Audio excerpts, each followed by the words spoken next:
Welcome to Armchair Anonymous. You did it. 2 in a row. Today, we're going to talk to people who responded to the prompt. Have you ever saved anyone's life? Yes, and we met some real heroes. awesome people. Yeah. And look, let's be honest, this is an episode about people nearly dying. So if that's something that's sensitive and triggering to you, this might not be the one for you. Also, no one dies in this episode. That's right. But if you have a kid, I can imagine if you're a new parent, one of the stories is just a little, maybe might be overwhelming to hear. But so those are my warnings. But you do a great job in these intros of making no one want to listen. I couldn't agree more. I'm like talking people out of listening. Why is that? I don't know, but it's a great episode, and these are awesome people. So I think you should listen. But either they're like, these episodes either have some pervy stuff or some poopy stuff, so it just feels like warnings are required. But I guess maybe I give one blast all warning, like this show's dicey. True. Would that work? Yeah, and it's okay to give warnings. It's just they're great. You should still listen. Yeah, they're fantastic. But also, don't listen if you're a person who loves anyone. And if you value human life, this one's not for you. No, you'll love it. Check in with us in a few weeks, because I don't even think you're going to like the next 2 episodes.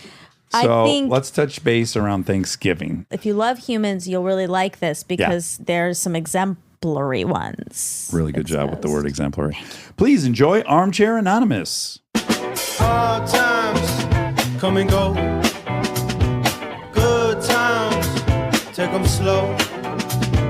My life, I had them both. Remember one thing, you gotta know, I'ma keep on shining. Hello. Well, hello there. You guys hear me okay? We hear you really well, but naturally all we want to hear is you tickle that 6 string behind you. That's right.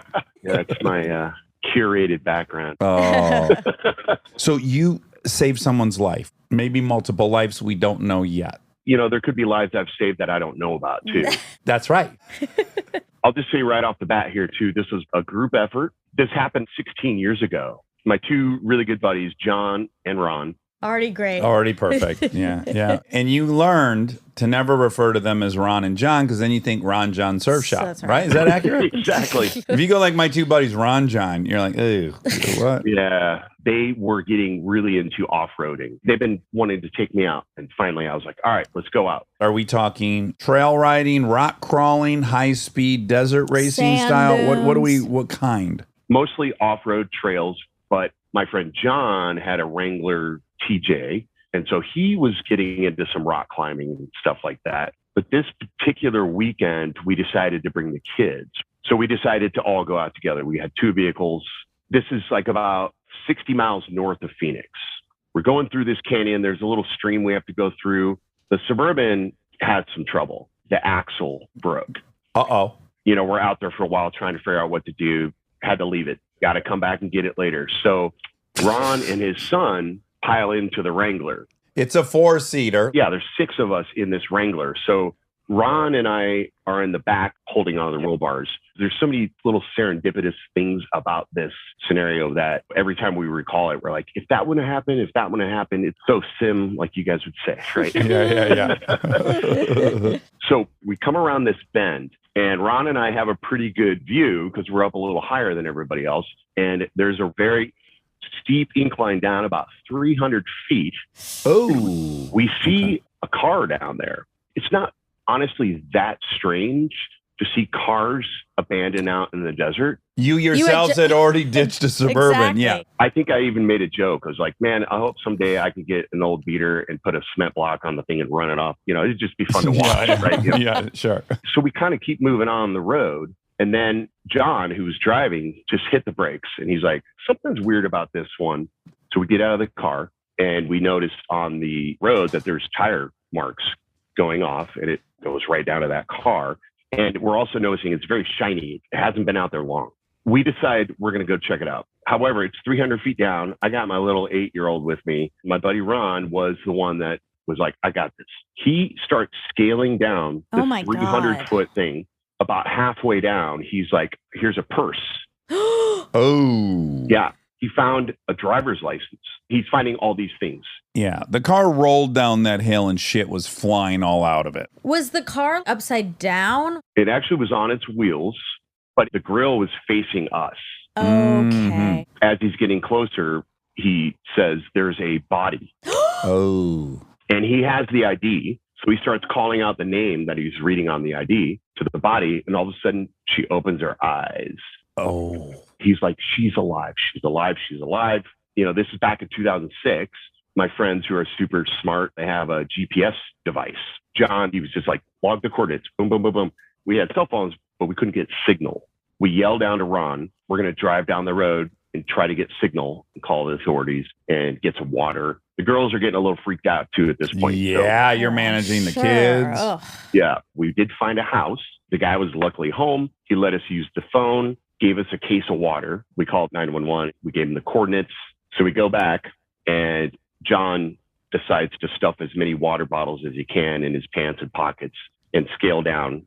Very, very shortly after that, the helicopter shows up. This is really rough territory, so they can't really land. Right. During that time, the EMTs show up. They all scale down the thing. Then they use the jaws of life Ooh. to get her out. This is where it gets kind of gnarly because I didn't know a lot of these details until a little bit later because I'm up top and I can't really communicate with the guys down there.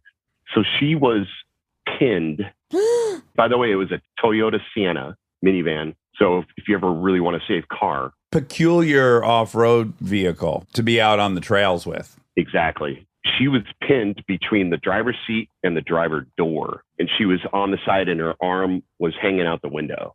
Oh my God. She had maggots on her face. No. Oh my God. How long had she been there? So the top of the minivan was dented in and it was filled with water. And the sheriff said, it has not rained out here for 3 days. No. I cannot believe she was alive. I know. She was pinned in this position. Maggots. Oh. Yeah. Which honestly could have helped her. Sure. Infection. I don't know. Maybe they took care of it. But then they used the jaws of life on the other side of the car because the driver's side was pinned by a boulder. They did get her out. They strapped her to the board. And then there was like 6 or 7 of them. They carried her up the hill. Wow. Then they got her into the helicopter and took her away. The sheriff did say that there was a missing person report on her that was filed 4 days prior. Oh my God. Did anyone go see her in the hospital? Did she ever get your name? Did you guys get flowers or chocolate? No, we did try to follow up because we had this kind of weird feeling of connection. Yes. Of course, yeah. Especially Ron, who was the first one down there. He was with her for about 2 hours down there. We did find out what hospital she went to, and we tried to call to see if we could visit, and the husband shut us down hard. He was like, What? Stay out of it. Don't ever call us again. Kind of slam the phone. Wait. Well, I can read between those lines. What, you can? Yeah, he was abusing her. She took off to get away from him. Then she's out in some bizarre location hiding-ish from him. And then this happens. Now he's weirdly responsible. He don't want anyone. What would be the, like, I know. Someone saves my wife and they call. I'm like, bro, steak dinners for life. Get down here. Let's get some photographs with the princess. That's what we thought. I mean, we were just so worried for her. Yeah. Yeah. Listen, if you went off of a cliff in Arizona in 2006 and were there for 3 days at the bottom of the ravine and were rescued by people you don't know, contact us. You know, that was 16 years ago, so it was like 3 strapping young lads. Really gorgeous guys. John, Ron, David. Wow, that's amazing. Did it ever occur to you that you should change your name to Don? That would be perfect. It really would. Wow. Yeah, I mentioned the serendipity. Well, obviously, if the Suburban hadn't broke down, we probably wouldn't have seen over. My friend John, in his instinct to just stop and say, let's check it out, he told us later that he had taken a class recently. One of his teachers had talked about living in the moment and also paying attention to your instincts. If your BS meter, your hinky meter is telling you something, check it out. You've introduced us. I'm going to use it. Hinky meter. Hinky meter. Yeah. I really like this. Do you know the origin of hinky meter? I was introduced to it through, I listened to a lot of like skeptic podcasts and stuff like that. The hinky meter is like when just something doesn't seem right. If your hinky meter goes up, then you should look into it.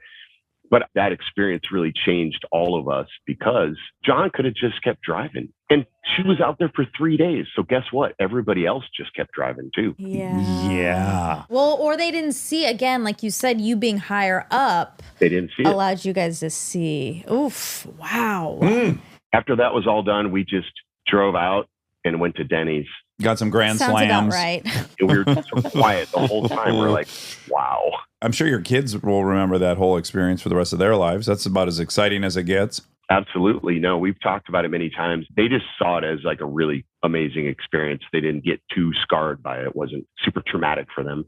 I'm just now remembering, this has nothing to do with your story, but the first dead body I ever saw in real life was in Arizona. Really? Yeah. I went with my buddy Trevor and his dad. His grandparents' car needed driving back from a retirement community outside of Phoenix. We flew there and got in this Oldsmobile and drove it home. But before that, we went out to eat a couple times. We're hanging in the retirement community. Big traffic jam in the middle of a pretty desolate road. Finally get up there, police, the whole 9 yards. There's a body in the ground, and they're just putting the blanket over it. They've just decided that's a wrap on trying to resuscitate. I was probably 8 or 9. So yeah, very indelible memory. Can see it quite clearly. Yeah.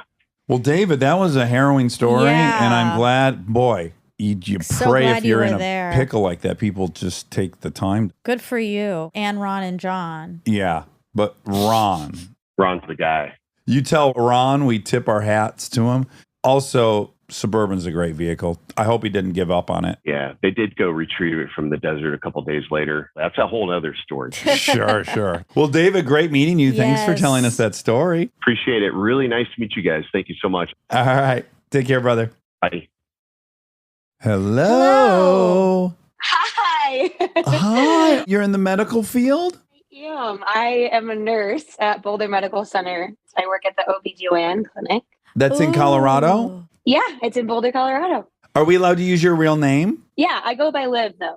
Okay, so Liv, what happened? All right, so I was a senior in high school. I was going to Chelsea High School, which Dax, you probably know where Chelsea is. It's outside of Ann Arbor, Michigan. Oh, you're a Michigander. I'm a Michigander through and through. I could tell you had elevated character and spirit. Oh, I just couldn't put my finger on what it was from, but now I know. So yeah, I was a senior in high school, and my cousin from Austria was visiting at the time. She was a couple years younger than me. And my cousin and my mom and I decided to go to Grand Haven for the day, to go to Lake Michigan, and we planned to go paddleboarding. But of course, we get there, and it was just one of those days where the waves were insane. It was super windy. My mom is the best person ever, and she's also super young at heart. So we just butt heads all the time. We get in this big argument because she is determined to use the paddleboard as a surfboard. Oh, wow. This is going the opposite way. I thought she was yelling at you to stay out of the water, and you're like, no. Totally Okay, great. Little role reversal. She was like, I'm going to use this as a surfboard. And I was like, that's dangerous. It's not going to work. Like, why would you even try? But of course, me telling her that she can't do it means she's got to do it. Yeah. Oh, wow. No choice. You left her no choice, Liv. Mm-hmm. So she gets out of the water, and my cousin and I go out beyond her. We're trying to swim in these waves, but it's kind of miserable. My cousin and I were maybe 10, 15 yards in front of my mom. And all of a sudden, I just heard this big thump. And I turned around, and my mom is nowhere to be seen. Oh. And the paddleboard is just kind of floats back to shore. Oh, and my cousin immediately thinks that my mom is joking, like playing a prank on us. So she starts laughing. But I weirdly, instinctually, it was like game time mode. And I start trying to swim back to where she was, and basically both above water and underwater trying to find her body. Quickly, my cousin realizes that something is very wrong, and she starts crying her eyes out. That's helpful. Yeah, that's always a huge help. Yeah. The two of us find her body, and we lift her up. We're trying to hold her up out of the waves. Is she underwater, or is she floating on top of the water? No, she was totally underwater. Oh my God. And we lift her up, and her eyes were rolled in the back of her head, and she was bleeding from her forehead, totally unconscious. Because the waves are so huge, and an adult limp body is so heavy. My cousin and I were struggling to kind of try to keep her above water. So I start screaming, we need help. And it's like the psychology term, where there's so many people that no one does anything. Yeah. It felt like all these people on the beach were just like, what an interesting thing to be spectating. So finally, this middle-aged woman comes, and the three of us are still struggling to like carry my mom's body to shore. So I start yelling, "We need a man! We need a man!" Sure. Yeah. This guy comes, and the four of us all get my mom's body under shore, and all of a sudden she coughs up water, comes to. She has no idea where she is, why she's in Grand Haven, what day of the week it is, anything. To this day, she doesn't remember any of this. Wow. But clearly she hit her head on the board. Yep. So what happened was she was trying to carry the board across her body, like long ways across her. Parallel to the waves. Yes, exactly. So she had her arm over the board and a big wave came and boom, knocked her in her forehead and knocked her unconscious. Whoa. So this is a PSA. Don't use a paddleboard as a surfboard. Well, there's a lot of things to glean from this. And if you're carrying either device, let's do perpendicular to the wave so you don't have all that surface area. Exactly. And also how lucky that it made a loud enough noise that it got your attention. I think about it all the time. If I would have been on the beach, I'm sure I wouldn't have been paying attention. And my mom would have just, it's really terrifying to think because there was really nobody else in the water. Right. Oh my God. She finally came to, and then luckily, the Grand Haven beach is like 2 seconds from the hospital in Grand Haven. So we had the beach ambulance come and pick my mom up and take her to the hospital. And then again, the crazy thing with the whole crowd effect, it was me and my cousin. We had 2 paddle boards. We had coolers, like all this beach stuff. And the 2 of us had to lug it back to our cars. And not a single person asked us, "Hey, is mom okay? Like, do you need help?" God. They must have all been visiting from Illinois. I think they were all from Illinois on vacation. Yes. Has to be the only explanation. People behave very weird in crisis. And the whole aspect of being in a crowd where it's like, well, someone here is more qualified to deal with this than me, and they'll present themselves opposite of me on an airplane, basically. I've had that happen to me on the airplane a few times where they're like, "I need medical professionals over," and I'm terrified because, to be honest, unless you're having a baby, I really can't help you. You might do a makeshift tourniquet. I'm sure you could do. I mean, look, there's about 9 things I think I could do. Yes. Probably maybe 6 of them I really should probably could. Have some of your confidence. That's so scary, especially when it's your mom. Yeah. And so she was just feeling awful the whole time because she felt like it was her fault because she wasn't listening. She had like a really bad concussion and a couple black eyes, and it was pretty brutal. But the crazy thing was I had so much adrenaline from the experience, and we were all kind of almost making light of it and laughing at the situation because it was just so scary. I went to bed that night. My mom had to stay the night in the hospital, but as soon as I closed my eyes to fall asleep, the whole day, the whole event replayed right away in my head. And I sat up in bed and was like crying uncontrollably because it was like I hadn't actually processed what happened. Your body finally determined you were out of danger enough to experience it. So to this day, I have a pretty hard time with big waves in general, which is sad because Lake Michigan is awesome in any condition. But now whenever my mom disagrees with me, I say, "I'm not saving your life twice." Yeah, you have a trump card for life. Yeah, really nice trump card. Mm-hmm. Oh my gosh. Well, good for you. Yeah, for being incredible, so Liv. You're a hero. And then you went on to get into more heroing. Speaking of, you've got some Armcherries in this office. Shout out to Dr. Hemmings, Dr. Aber. They were in shock that I was about to come talk to you right now. So you've got some fans. That makes me so happy. I was in Michigan seeing a friend in the hospital. I just felt like, wow, this is so flattering. Most of the nurses are into the show. The person who introduced me to you guys was my sister, who is also a nurse. Oh, really? And are either of you Munchausen by proxying your children?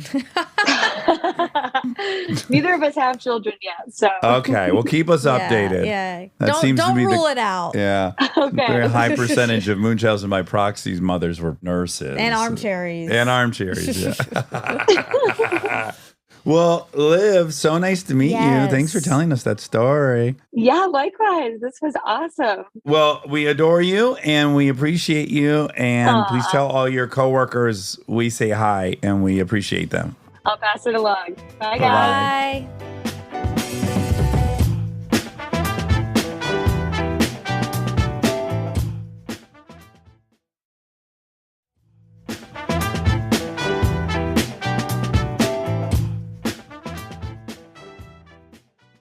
Hello. You guys hear me? Yeah. Oh, beautifully. Hi. Fantastic. And we're allowed to use your real name, Matt. Yes, you can use my real name. Totally cool. So you saved someone's life. I did. It was 18 years ago now. I was a senior in high school and I was getting ready to go to college. I was a pizza delivery boy at the time. Oh my God. For what outfit? It was a local Pittsburgh chain and it was super busy Friday night. There was this one particular neighborhood. Tons of orders come from this one neighborhood. And as you leave this neighborhood, you're kind of facing the next subdivision in front of you. And there's like a row of houses. There's one house in particular, like driveways, like straight with the street, straight ahead of you. So I'm like sitting there waiting to turn. It's probably like 7:00. It was like kind of getting dark, but not super dark yet. But I remember the sun was kind of setting behind this house, right? So the front of the house was a little darker. And I noticed the garage doors looked like there were lights on in the garage and just didn't really think anything. Go back to the pizza shop, get some more orders. And multiple times I'm coming in and out of this subdivision over like the next 2 hours. And every time I kind of glance at this house for whatever reason, it's getting darker, sun's setting. And it's very clear that there's lights on in the garage, like look like red lights. Like I'm like, I guess maybe someone left their car on. So eventually night slows down. I pull into the driveway. I'm like, I'm just going to stop because it was bugging me. So I pull in the driveway, go up to the garage door. I'm looking in the windows and they have like contact paper on the windows. So you can't really see in, but you can kind of see like in the perimeter. I glance and I'm like, oh yeah, you can see like the taillights are on in this car. So I go up and I'm like, well, that's going to suck. Like their car's going to be dead in the morning. Won't go to work. Let me go knock on the door. House is all lit up. Looks like people are home. So I go and knock on the door and nothing. Ringing the doorbell. I'm hearing the doorbell. Nothing. Starting to get like a little anxious about it. Seems weird. So I start pounding on the door and eventually this woman opens the window. It's like a split level house and looks out and she's like, I didn't order a pizza. Oh right. Because you're in the garb. I was like, I'm sorry. I'm thinking I woke her up. And I'm like, I think your car lights are on in your car. And she's like, oh, okay. Thank you so much. Get in the car and drive away. Go back to the pizza shop. I think like an hour or so passes and she calls and the manager's like, calm down on the phone with this woman. And he's like, this lady needs to talk to you. Like she's yelling about talking to the driver. So he hands the phone to me and she's hysterical. I think it was like 9:30 at this point. I think I'd stopped around maybe 9 p.m. She'd come home right before the lottery. The Pennsylvania lottery came on with lottery tickets. So she pulls in the garage, gets out of the car, runs up to like turn on the lottery numbers and hits the garage door to close it behind her and left the car running and didn't even realize it. So she's upstairs watching the lottery, doing her thing. Car's running downstairs in the garage. Her husband got delayed on a business trip and was not coming home that day. And their daughter was staying at a friend's house. And she was sitting at her dining room table, like next to the sliding glass door with it open a little bit. And I guess passing out when I was pounding on the door and kind of startled her awake. This is not a detached garage. No, it's inside the basement. Oh, okay. She's upstairs. Oh. It's all integrated in the house. Oh my gosh. And she, I guess, went down, realized what's happening, freaks out, ran out of the house, called 911. I had left a little bit after I got off the phone with her, like, holy shit, like that's crazy. And I left and then drive down the street to see what's happening. The road's blocked off. They had like floodlights on the house. They had these massive fans just sucking air out of the house. And she had told me that the fire department like went in and pretty much every part of the house was beyond lethal carbon monoxide levels, except kind of where she was because that door was cracked and there was like some airflow there, but still they were like, it was a matter of time. Like had she fallen asleep? Oh my God. Craziest thing I realized like after the fact is I think it was like the night or two before I was watching a Law and Order episode where this dude committed suicide, leaving the car running in a garage. So I'm like, that shit must have been in the back of my mind. For whatever reason, it just like caught my attention and it bugged me for hours till I was like, dude, just stop. Put your mind at ease and stop. And it was the right decision. A lot of these stories are about listening to your gut. Yeah. This being a major one. Did she get you any thank you card, flowers, chocolate? I have the card. I actually found the card. Oh my gosh. And she paid for my college textbooks, would send me random gas cards because I commuted to school. She knew I commuted to school. Oh, good. Will you hold up that card? God knew what I needed most, and he called on your kind heart. And then really quick, let me see the painting above it. A can for watering flowers. So in this metaphor, you are the can of waters, and she was... I guess she's the flowers to keep growing. Okay, good. Beautiful. Inside, she said, Matt, I don't know how to repay you for your blessed act. Thank you very much. Whatever made you stop that night saved my life. You were my guardian angel that night, and I'll never forget you and will always be thankful.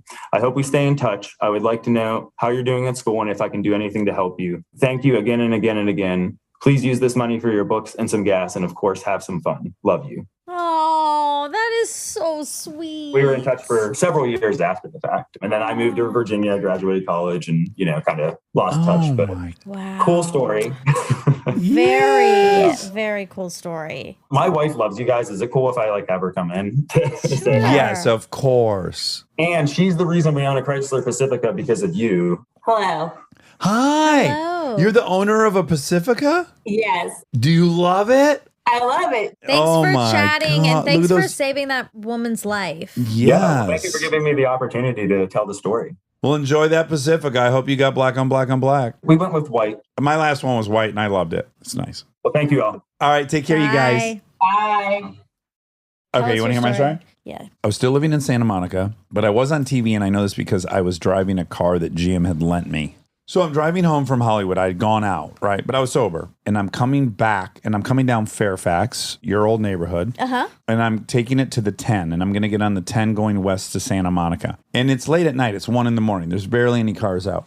And I turn right onto the on-ramp. And as soon as I turn right and go up, I see that there is a car on the on-ramp with all 4 doors open. And there's a car on the side of the on-ramp with a door open. And there's 6 guys beating this guy in the middle of the road. They don't give a fuck. It's in the dead middle of the road. The guy's laying in the middle of the on-ramp. And there's 6 guys kicking him. And right as I pulled up kind of close enough to see everything, I saw a guy, he jumped on this dude's head. And I was like, oh my God, they're fucking killing this guy right here. So I immediately call 911. I'm probably 150 feet before them. I'm just watching it out the windshield. And now I'm on with the police. And I'm like, oh my God, in the on-ramp of Fairfax, I'm screaming like, they're beating this guy to death. And I'm now flashing my brights and beeping my horn. They're still not stopping. Oh my God. I pull up closer and I roll down the window and I'm screaming, I'm on the phone with the cops. The cops are coming. The police are coming. And I'm screaming and honking and beeping. And then 4 of the dudes stopped and turned and started running at the car. And I'm still on with 911. I put it in reverse. I'm now backing down the on-ramp as these 4 guys chase towards my car. They stop running after we get like a few hundred feet from the whole scene. I put it back in drive. I'm still screaming out the window, cops are coming. 911's asking me to describe the people. And then at this point, they all jump in the car and take off on the on-ramp. And they're saying, what is the license plate? And I can't see it from this exact point. So I speed up and I catch up to them right as we're merging into the 10. And I read the license plate. And then as I'm about to get on the 10, I realize the dude's laying in the street. Like if I don't stop and get back, he's going to get driven over. Yeah. So like I slam on the brakes. I've got the license plate. I get on the shoulder. And then now I back down the on-ramp. And again, it's 1 a.m. It's dark.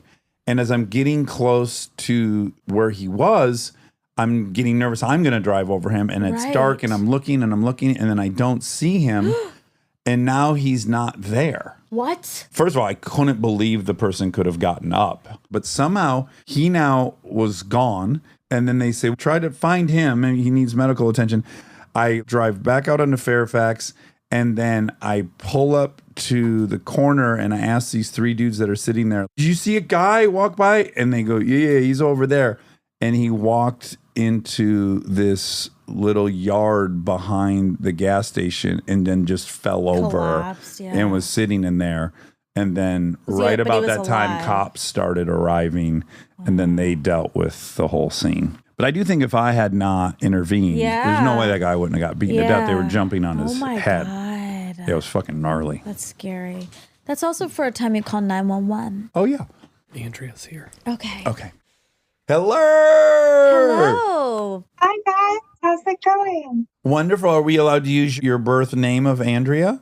Yes, you can use Andrea. I love your glasses. Oh, thank you. My cat-eye blue light glasses. Yes, I love. Also a little SJR. What's that? SJR.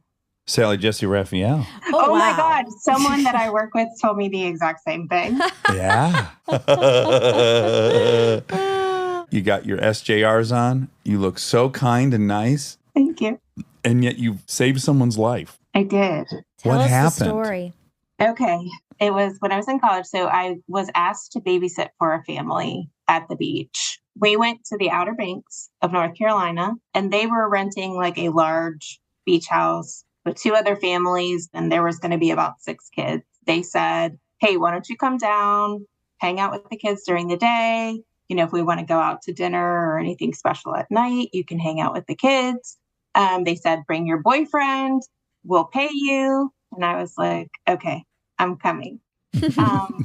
To just give you a picture of the house, it's like a typical oceanfront 3-story. You have a basement with a rec room on the bottom. You have a second floor that has lots of bedrooms and a family room. And then you've got the top floor with a kitchen, another family room, and another bedroom. And about midweek, they had sent my boyfriend and I out to dinner. They were like, hey, you've been doing such a great job with the kids. They paid for us to have a nice night out. Well, when we got back, the kids had already had their dinner. They were kind of settling down to watch a movie on the second floor. So we were going to hang out with them while the parents had their dinner and socialized and did the parent thing upstairs. About 20 or 30 minutes into that movie, the son was getting a little antsy. Like he could hear his mom upstairs and he was getting really upset.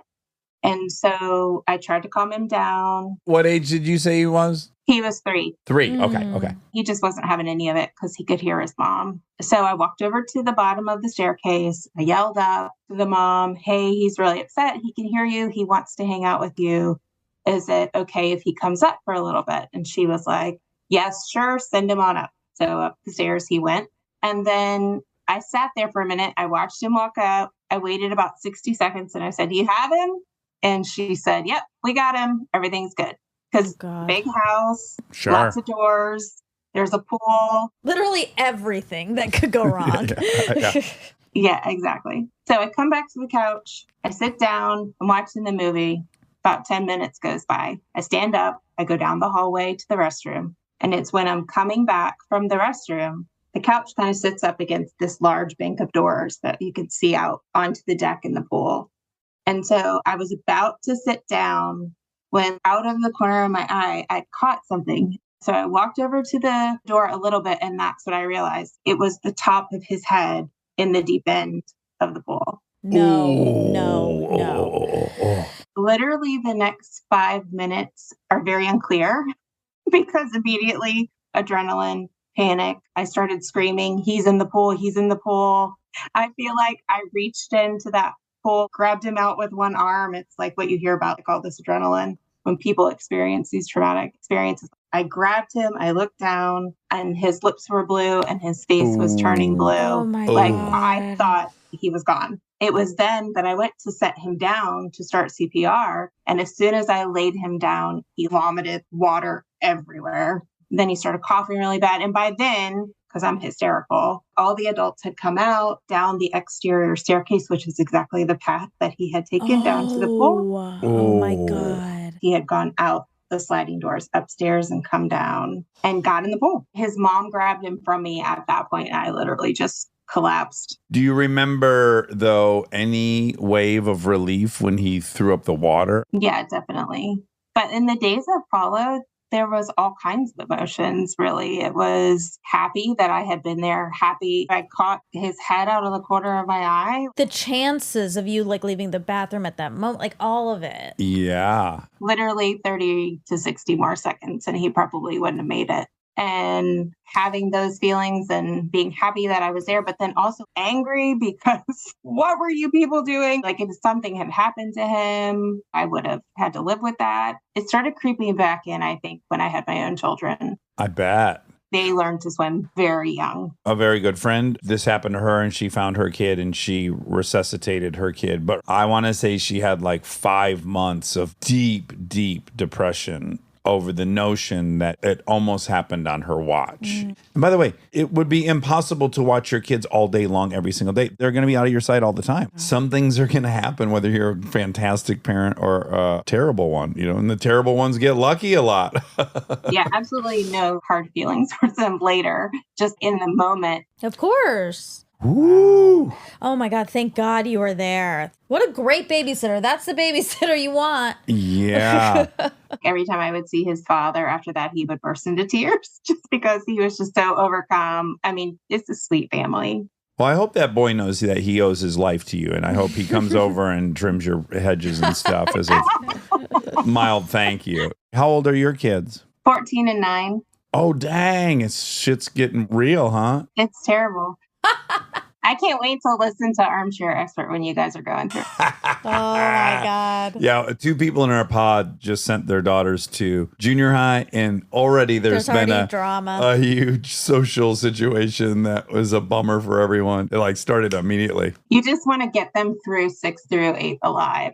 I think I'm the only person I know who loved junior high. I also really liked it, but that's what I remember. And then when I hear the pod story, I was like, yeah, there is a bunch of shit that goes on that's tough. It's just tough, but it makes you stronger if you get through it. Well, good luck to you, Andrea. Thank you. They'll return to normal, I'm told, soon. Yeah, well, hopefully they do. Thank you guys so much. Well, thank you so much for sharing it. And it was so nice to meet you. You too. Thanks, guys. Okay, bye-bye. Bye. That was intense. That was intense. I guess we should have foreseen that would be the case when you have a prompt of tell us about a time you saved someone's life. I mean, it made me love people. Yeah. And maybe even hope that we're as good as those people. I'm scared I'm not. Yeah, I can tell. Well, you just said it. I went to the bathroom and made a coffee, and you were saying, I'm afraid I couldn't swim good enough to rescue someone. Yeah, I'm scared But you of that. could. You absolutely would. Those were incredible. We just met a handful of heroes. I know. We're lucky. We're lucky. I hope they're around if we ever get into a mix-up. Me too. I love you. I love you. Do you want to sing a tune or something? We don't have a theme song. Oh. Okay, great. We don't have a theme song for this new show, so here I go. We're gonna ask some random questions, and with the help of Armcherries, we'll get some suggestions. On the fly, rhyme dish. Enjoy.